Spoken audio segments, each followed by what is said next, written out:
Umabot kahit sa loob ng mga establishmento ang maruming hangin sa ibang lugar sa Metro Manila. Ang face mask ng isang doktor nangitim kahit hindi siya lumalabas. Nasa frontline na balitang yan si Justine Punsalang.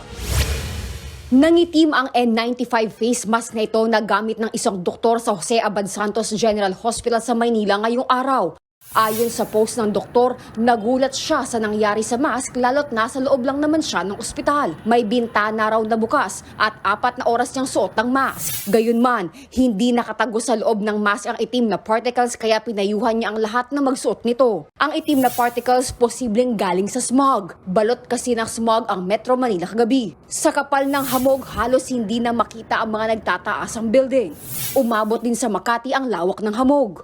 Nakadagdag din sa traffic ang smog sa kahabaan ng EDSA Boni Avenue sa Mandaluyong.